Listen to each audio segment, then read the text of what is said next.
আসসালামু আলাইকুম বন্ধুরা, তোমরা নিশ্চয়ই ভালো আছো, আমরাও ভালো আছি। তো আজকে সকাল সকাল চিন্তা ভাবনা করছিলাম যে গাছ কিনতে যাব, কিছু মঙ্গলবার দিন গাছ পাওয়া যায়। তো তাড়াহুড়ো করে নাস্তা তৈরি করলাম এবং তোমাদের ভাইয়াকে খেতে দিলাম যে চলো তাড়াতাড়ি খেয়ে চলো আমরা যাই। আজকে যেহেতু গাছ কিছু কিনতে হবে, যে দেখি কি অবস্থা। তো বাচ্চারা যেহেতু স্কুলে যাবে, তো আমরা ওদের সাথেই চলে যাব, ওরা স্কুলে চলে যাবে আর আমরা কিছু গাছ কিনবো, দেন তোমার ভাইয়া দোকান খুলবে। তো সেজন্য আমি আমার বাচ্চারা সবাই একসাথে খেয়ে ফেলেছিলাম। আর তোমাদের ভাইয়া ওই যে খেতে বসেছে আমাদের পরে। উম, সে একটু গোসল করতে লেট হয়ে গেছিলো, হাঁটতে গিয়েছিলো, তখন এসে একটু দেরি হয়ে গেছে।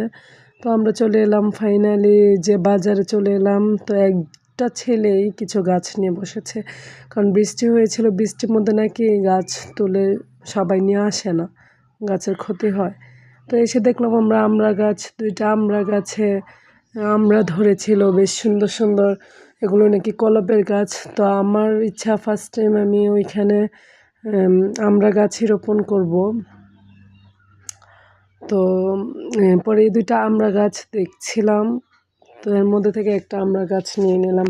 অবশ্য সেখানে আরও আমড়া গাছ ছিল, ওটা মানে কলপের না, ওটা অরিজিনালি বিচি থেকে।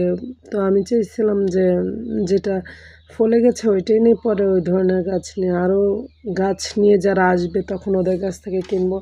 দেন আমাদের ভাইয়া বলতেছে যে দুইটা মরিচ গাছও নিয়ে নেই, সেখানে লাগিয়ে দিব, পরে বেড়া টেরা দিয়ে দিব, তাহলে থাকবে। তো দুইটা মরিচ গাছ নিলাম, আর এখানে কাজলি লেবু গাছও ছিল, ওইটাও আমার দেখে পছন্দ হইলো। পরে আমি ভাবতেছি যে তাহলে একটা কাজলি লেবু গাছ নিয়ে যাই, লেবু গাছ বাড়িতে থাকলে, বাড়ির কোনাকানায় থাকলে ভালো। আর এই যে একটা মেহেদি গাছ নিলাম, তোমাদের ভাইয়াও একটা পছন্দ করে নিল। তো মেহেদি গাছের মধ্যে ডাল ডাল থেকে যে মেহেদি গাছগুলি লাগে, আমরা সেগুলো অ্যাকচুয়ালি ওইভাবে হয় না, এই জন্য চারা নিয়ে নিলাম।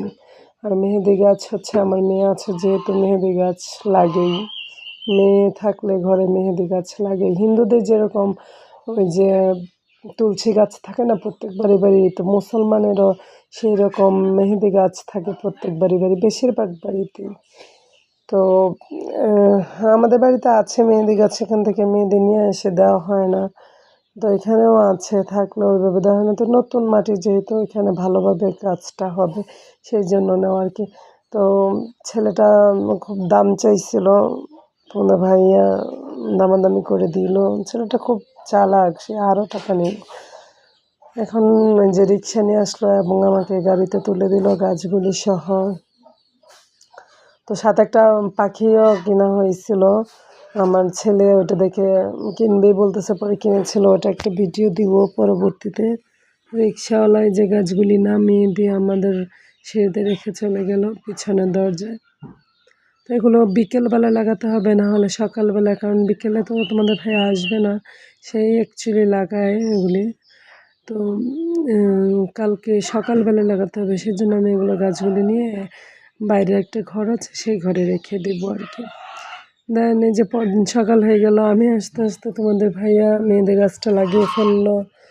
এই যে দেখো, মেহেদি গাছটা চিকুন, তো এটা হেলে গেছে, একদম কাত হয়েছিল। তো আমি ওই সাইডে একটু মাটি দিচ্ছিলাম, বলতেছিলাম যে এটাকে একটা লাঠি দিয়ে সোজা করে বেঁধে দিতে হবে। আর এই যে মরিচ গাছ, দুটো মরিচ গাছই এখন লাগাবে। এই যে গর্ত করে নিয়েছে এবং গর্তের ভিতরে যে মরিচ গাছ ঢুকিয়ে দিচ্ছে।